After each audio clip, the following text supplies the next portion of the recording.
part-time time travelers. Welcome to another review from Woodward TV. Priscilla, I'll never leave you. You're the only woman I ever loved. I'm sorry. I don't know what gets into me. I'm just not ready for intimacy.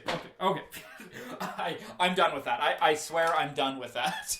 Hi, part-time time travelers. Jake here, back again with another movie review. And today we're taking a look at Priscilla. Now, over the winter break, I had the pleasure of watching a few movies, and I kind of went on a Jacob Elordi marathon, starting with Saltburn. We're going to get into that. Trust me, next video, you're going to see my thoughts on Saltburn. And right after I watched Priscilla, and I actually got to watch Priscilla for a second time in a row, just to reconfirm my thoughts, and really get to enjoy this beautiful movie. Priscilla is directed by Sofia Coppola, and stars Cailee Spaeny and Jacob Elordi as the main characters, Priscilla and Elvis. A few things brought me to watch this movie. For one thing, the trailers look great. Another thing, my girlfriend is absolutely obsessed with Elvis. She loves him. And I am equally obsessed with Priscilla, especially her appearance in The Naked Gun. Nice beaver. Thank you. I just had it stuffed. Let me help you with that. We watched the Elvis movie last year. Katie really loved it. I thought there was some great parts to it and some great performances in it. A little bit goofy, I'm talking to you, Tom Hanks. He's white? And that movie was really interesting because it was a sensationalized version of Elvis's life. People commented it was a 2.5-hour trailer. That was Elvis's showbiz life. And this movie is the total opposite. It takes a look in the total other direction. Priscilla was barely in the Baz Luhrmann Elvis film, and it's really neat that we get to see this different side of the story that is equally as true, if not more. This is from Priscilla herself. She produced this movie, a look into this not great life being married to the king. And I want to start right away with the performances. Cailee Spaeny knocked it out of the park. I couldn't believe when the film opened up and you saw her dress and act like a 14-year-old. She is my age, so she's in her mid-20s right now. And for her to transform herself into that vulnerable 14-year-old was astounding to watch. And just her mannerisms and the unsureness while talking to the man saying, "Come to Elvis's place," and the first meeting with Elvis, everything from that point was just phenomenal. And as she ages in the film and as she progresses, Cailee does such a phenomenal job. The performance almost caught me off guard of how good it was. And this is definitely a definitive Priscilla. Cailee Spaeny is going to have a great career ahead of her. I'm really crossing my fingers in hopes that she gets an Oscar nom for this performance. It's one of those performances you just can't stop thinking about. A lot of people will not like this film, but if there's one thing you can take away from this film is how good Cailee is. She's a star, and so was Priscilla in the day. And what I really liked about her performance, and I'm going to get more into it in this video, it really shows how lonely Priscilla was, even though she was in a relationship with one of the most famous men in the world. And what does that isolation look like? Before we get into that, though, I want to comment on Jacob Elordi's performance. Jacob is very tall, but you know, I think that actually works for the film, oddly enough. Like, when you kind of see how small Cailee is and how big Elvis is, your first thought is, they didn't get that right at all. Elvis was a lot shorter than Jacob. But as the film progresses, you can really see that the director was trying to show you the power dynamics of this 24-year-old that is courting a 14-year-old and has all this power over her and makes all her decisions. I think it's almost a stylistic choice that Jacob is 6'5" to 6'7", whatever that monster of a man is. When you see them together, especially in the beginning of the film when she's portraying herself as 14 years old, and Jacob is this big, larger-than-life figure with all this power, it's like, that doesn't look together at all. It's gross, and it was gross. The height difference accentuates that. And I really liked that decision part of the filmmaking. I mean, I know Jacob can't change his height. They could have tried to make him look smaller, but they didn't. They left that in, and it really shows that. I know Priscilla herself said the best part of Jacob Elordi's performance was his voice. Nailed the voice completely, and I have to agree. Actually, I think, besides the height, the look to him was great, and it was to certain points where I was watching the movie, and my girlfriend completely disagrees with me. But I just believed that was Elvis. And maybe it's because Elvis wasn't the main character in this one. Maybe it was because we were seeing Elvis in a different light that we've never seen Elvis in before, kind of as a villain character.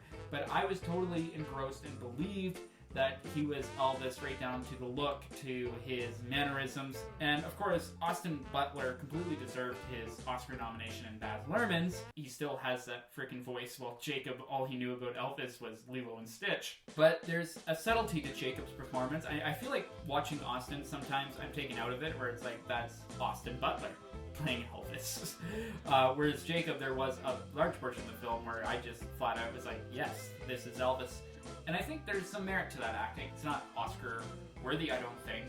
I think he does a much greater job in Saltburn, which, as I said, that's going to be my next video talking about Saltburn, which they filmed at the exact same time. It's a performance, I think, that is very underrated. People are calling Cailee's performance underrated because there are so many great performances by women this year. Go women, go feminism. For Jacob, I think it's also very underrated. They really do carry the film. Now, one of the things I really noticed while watching this film is there's a lot of montages that don't really seem like they're going anywhere. And I've seen the montage problem in films before. One in recent memory was My Big Fat Greek Wedding 3. It was like they went on a vacation to Greece and they just did, what are they called, like royalty-free stock effects, like stock videos. That's what it looked like. And it was like they had like not even a bit of plot, just some lines, and it'd be another montage. And when I started seeing that in this film, I kind of got worried, and then I realized what Sofia was doing with her directing. And it was to accentuate Priscilla's emptiness and her loneliness in this life. She fell head over heels for this guy, thinks about him all the time, every day, goes to live with him at Graceland, and he's out doing his life. He is not there. He's only on the phone with her every few days, and Priscilla finds out quite frequently he's sleeping with his co-stars. This facade of a relationship, every time there's a montage of them like hanging out or playing or whatever, yes, it's sweet, but it's also like Elvis's little, oh, this is my personal life. Yeah, all we do is me and the boys get together, which the boys were hilarious in this film. Me and the boys get together with Priscilla, and we bulldoze one of the cabins behind Graceland here. Just, there's some amazing shots of her just walking around, not knowing what to do in Graceland when she's there, because she can't have a job. She doesn't make any decisions. Every time Elvis is there, they don't really progress their relationship. They just kind of hang out, and I think a lot of people are like, where is the plot, Priscilla? This is the plot.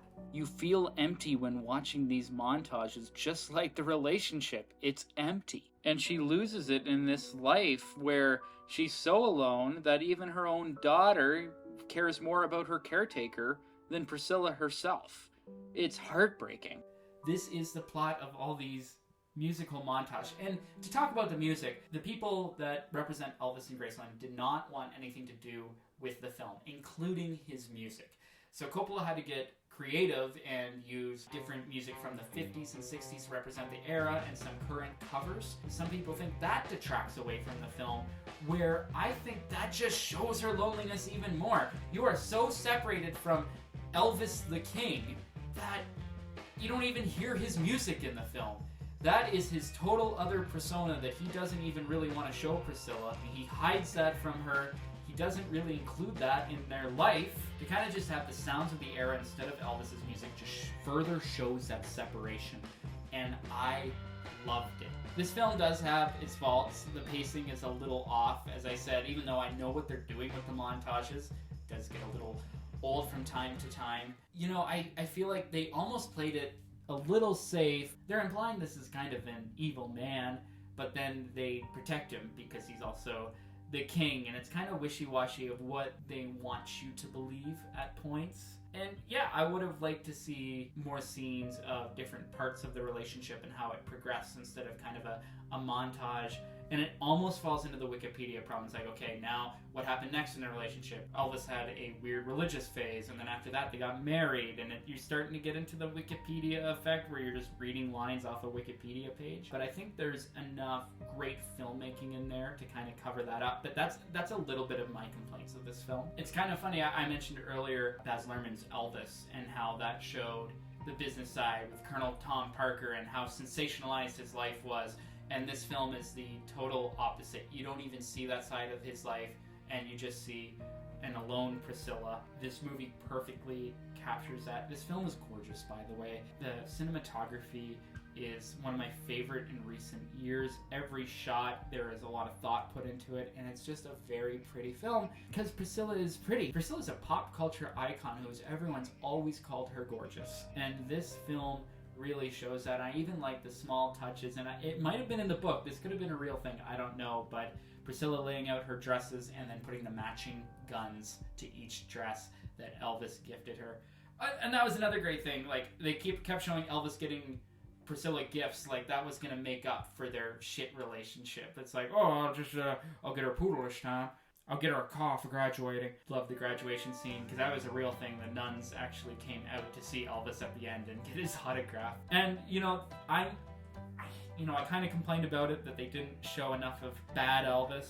But it is nice to see the side of Elvis that didn't want to be famous, just wanted to live his normal, sensationalized life in private. Besides Elvis and Priscilla, the cast, like Elvis's grandmother, Elvis's dad, brilliantly cast. It looks like they literally just picked them out of history and put them into the film. There's so much to like about this film, and I know why people hate it, but for some reason, this is the one movie in this entire award season that's not even going to talk about awards.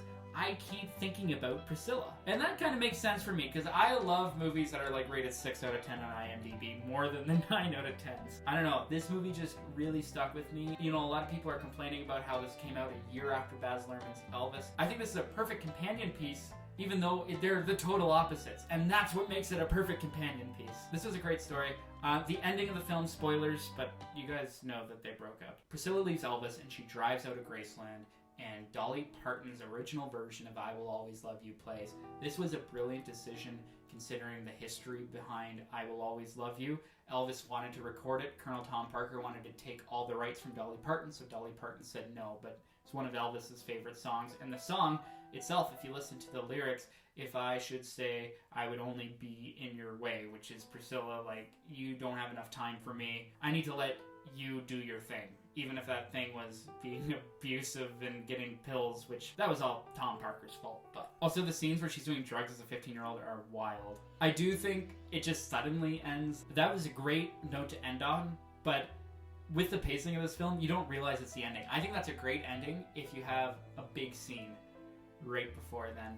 Like, it just kind of fades off. They do that brilliant last scene, but you don't think it's the last scene, and then it just ends, and you're kind of like, huh? That was kind of a downer for me. But I like the scene itself. I just keep thinking about the different scenes of, like, him taking all his buddies to watch her get dressed, and him controlling what she can and cannot wear, and him telling her, wear some eye makeup, and it really accentuates your eyes, and wear the big hair, and make sure it's black. And it's a really neat piece of history that shouldn't be forgotten. And a lot of this stuff was just accepted back in the 60s, I think we have to remember too. It doesn't mean it was right, but that was just how a lot of men were, unfortunately, back then. So I think it's also a great period piece in itself of what they accepted. Because Priscilla will always say, despite all this happening to her, she will always love the king. And Cailee does such a good job. Getting that crush when she's 14 and not thinking about anybody else. Her thinking Elvis needs her because his mom just passed away and he's grieving. Such a manipulatory tactic, and it worked. Ah, she's so good.